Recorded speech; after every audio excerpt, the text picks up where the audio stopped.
mall naman sa Mandaluyong ang binisita namin. Walang nakadisplay sa mga store. Pero ang bagong modus, listahan ng ibibigay ng mga tindero kung saan papipiliin ang bibili. Mula 30 hanggang 200 piso ang halaga ng mga pirated CD at DVD dito.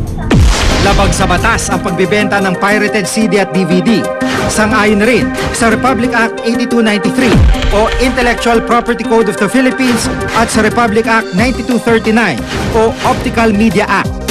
Sino mang mapatunayang lumabag dito ay maaaring makulong ng hanggang 6 na taon at magmulta ng mula 500,000 piso hanggang 1.5 million pesos. Yung sa batas in terms of yung pag nahuli, yung kulong, yung parusa, yung word na minsan kasi bailable eh, di ba? So hindi siya ganung kabigat ang parusa. Sa tala ng OMB, sa 30 kaso na nakasampa sa korte kaugnay ng paglabag sa Optical Media Act, isa pa lang ang nadesisyonan, samantalang lahat nakapending pa rin. Giit ng OMB, hindi rin sapat ang nakalaang pondo sa ahensya para tuluyang masugpo ang ilegal na kalakaran. Halimbawa, ang proposed budget ng OMB para sa operational expenses sa taong 2012 ay 30 million pesos. Pero ang naprubahan lang ay 23 million pesos. Of course, kung gagawa kami ng targets, in proportion po yan sa budget na ibinibigay. So meaning, in terms of yung mga targets namin, mga accomplishment, yan naman po ay nami-meet ng agency. Marahil dahil sa mga kakulangang ito, kaya nananatili ang Pilipinas sa watchlist ng United States Trade Representative sa mga bansang hindi epektibo ang kampanya kontra pamimirata. Sa pag-aaral pa ng International Intellectual Property Alliance, patuloy ang pagtaas ng halaga ng nawawalang kita mula sa iba't ibang industriya dahil sa pamimirata. Mula 5 bilyong piso na nawalang kita noong 2004, umabot ng 15 bilyong piso noong 2010. Mungkahin ng OMB, higpitan ng mga mall owner ang pagbabantay sa ibinebenta ng kanilang tenants. So I guess that's one issue also na mabalikan siguro na magkaroon ng responsibility ng mga mall owners. Yung nagpaparenta. Higpitan din ba? On their part, no? Kung ano yung pinapabenta dun sa mall or dun sa lugar. Kasi minsan sinasabi mo, when you say general merchandise, it's everything, hindi specific eh. That's why kami ni Mayor Lim na pag-usapan namin yung kung ano yung binibenta, kung ano yung specific na ila-license o bibigay ng permit.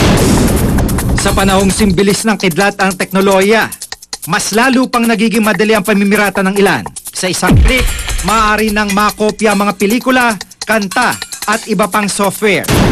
Si Tony hindi niya tunay na pangalan, halos araw-araw kung mag-download ng kanta at pelikula mula sa internet. Nakukuha po yun ng libre. Full source po yun. Pag halimbawa, normalize lang po, 35 nga po yung singil ko. Pag MP3 file po, nasa 50, di ba 60. Minsan po tumataas po yun, depende sa gusto niyang kanta. Pag DVD file naman po ma'am, humingi po ako nun ng 150. Pinapatransfer na lang po sa memory card, sa iPad o di kaya sa cellphone. Kada linggo, kumikita raw siya na mahigit 5,000 sa ginagawang pamimirata. Alam kong illegal yun pero nakadepende lang po ma'am ako sa customer kung ano po yung gusto nila.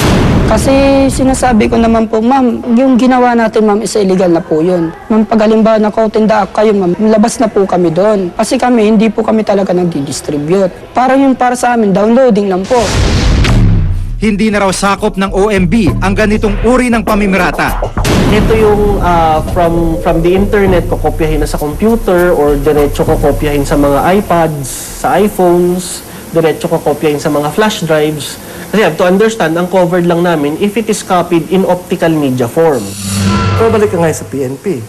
Magre-report ka. Ang problema, yung pulis, talagang pag pumunta ka, tutulungan ka naman eh. Kaya lang, kakapain nga. Ano bang imprisonment? Paano natin malalaman yung fake? Yung batas na very technical. So yun ang problema. Yung minsan yung gusto man nating gumalaw, teka muna, hindi ko maintindihan, baka lalo tayo sumagot. Sa pag-aaral ng Business Software Alliance o BSA, nasa 69% ang software piracy rate ng bansa. Yung taxes na ma-generate by lowering the software piracy rate is 1.7 billion pesos. So yun ang additional na mapupunta sa government natin in terms of revenue. Ilang bersyon na rin sa Kongreso ang inihain para amyendahan ang IP law sa bansa. Kabilang ng House Bill 3841 o Copyright Bill at ang Senate Bill 2842 na nagbibigay parusa sa mga namimirata gamit ang internet. Pero mga panukalang batas na ito, tila tuluyan ng natabunan. Kapag itong bill na ito ay naging batas at na-amend na yung existing law natin, ma-address na yung mga issues on downloading, peer-to-peer sharing. So, magiging beneficial yan para sa mga copyright owners kasi karamihan ng mga infringement ngayon ay ginagawa online. Minsang nabanggit ni Pangulong Aquino na hindi prioridad sa ngayon ng administrasyon ang piracy.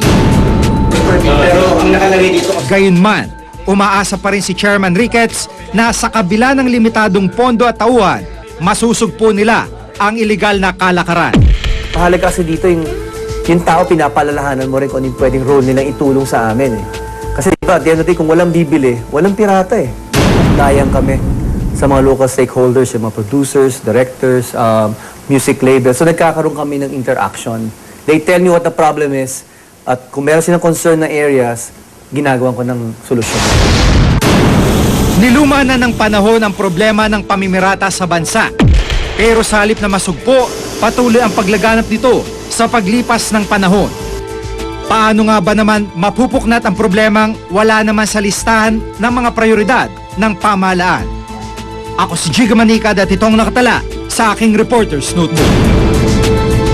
Isa nga sa sinasabi you're media savvy. What's wrong with being media savvy?